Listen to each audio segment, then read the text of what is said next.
guys, how's it? Aloha, this is Jeeps here. Yeah, that's right, this is a Saturday post. This came across, I don't even have my cup of coffee. I dropped my my stretchy workout bands to get right to this, guys. This is a brand new release, about a day ago? This is Korn, Worst is on the way. You guys know where all the links are for all the support. Let's do this right now. Korn, Worst is on the way. Brand new music video. All right.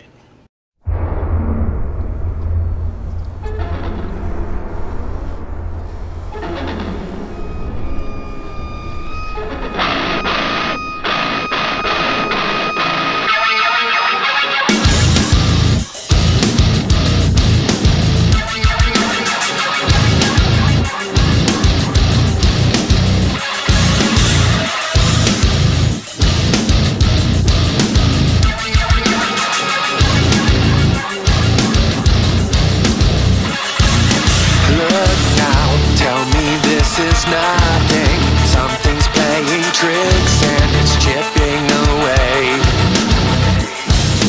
I can't, swelling is the trouble, disguised in the faces, they blocking my way. Calling me, I feel it coursing through the inside. I can't get away.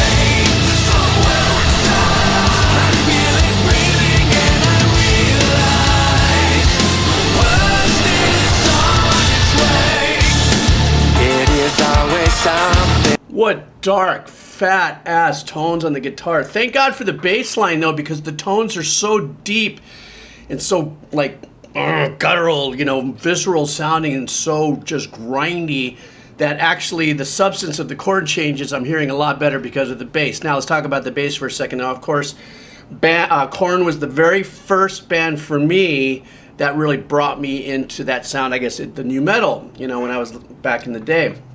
So, you know, of course, I'm used to that different sounding EQ of the bass and everything like that, but this one is really ballsy and round, and it still punches, but now it's deeper. Well, we're 30 years later, right? So engineering techniques, everything's changed. Really unique chord changes, and I like the fact that they didn't stay with the chugs all the way through the verse, that they ended up, the second part of the verses, let the power chords ring out.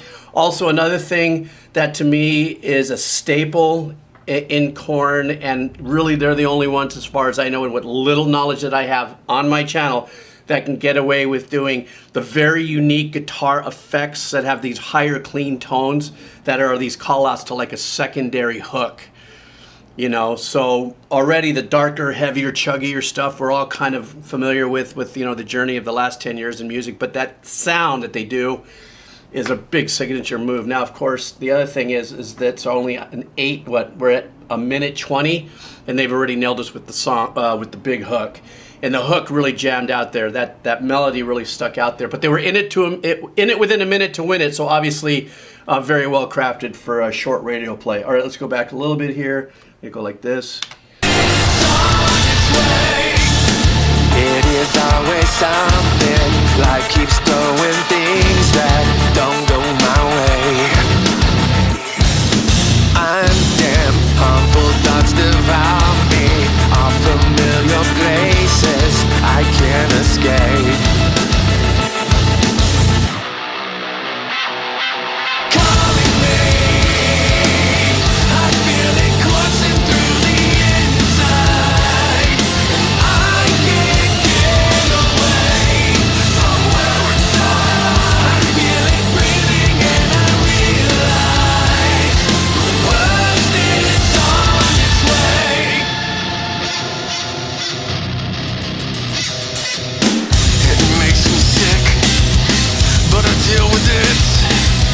Set it all aside. Look who predicts the mirage. Something got to come, they come, they come. Something got to come, they come, they come. Something got to come, they come, they come, they come. Something got to come, they come, they come. Something got to come, they come, they come. Something got to come, they come, they come. Something got to come, they come, they come, they come. Something got to come, they come. Okay, that was the ultimate callback for me to old Korn. How many times they've repeated that kind of you know, use of the vocals, phrasing, and a rhythmical arrangement of that nature. And also, this little section that I just glided through was, to me, also one of the more powerful reasons, and is also a super signature part of what Korn was, I guess, at the very beginnings of that new metal or that particular sound. I'm still learning about that, so you guys fill that in with me. But that right there just brought it all the way back in. You know, I think the thing that's obviously different now is the engineering techniques and everything that's going on. I mean, if we're really drilled into I'm really drilled into my head, the original album sound and that whole power and stuff. They definitely don't lack any of the power or anything here. It's just 30 years later. The engineering's different, the technique's different. I will say something about the hook too, real quick, is it does have that kind of, another thing is it's got kind of that, you know, that Middle Eastern kind of swimminess to it, you know, and thank God for the balls and the chugs of the bottom and everything. Otherwise, it was, I don't want to say it was sweet and fluffy, but it definitely had that kind of uplifting kind of melodic thing that takes you through it, kind of in a schwarmy kind of way, but a little uplifting. But the bottom kept you really anchored. Okay, let's go back and...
And this was a jamming video too. As much as I was listening to music, oh yeah, that's kind of like how I feel right now.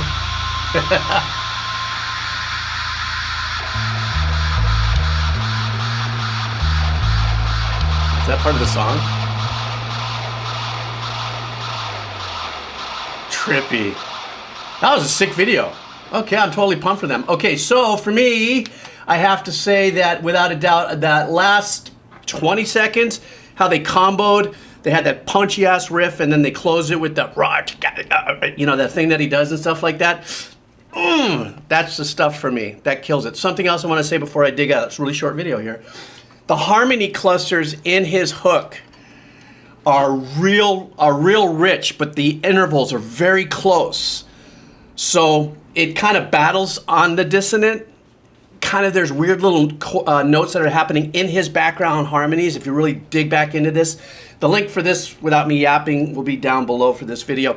Go and listen to those harmonies and listen to how tight they are in the cluster and how they move. That's pretty badass. All right, guys, that was it. I got to get back to my therapy here on the shoulder. It is getting better. I just posted that over. Oh, now I just jinxed it. I just posted that over on Instagram. Thank you guys for your support. Have a killer weekend. I'll talk to you later. Aloha. All right.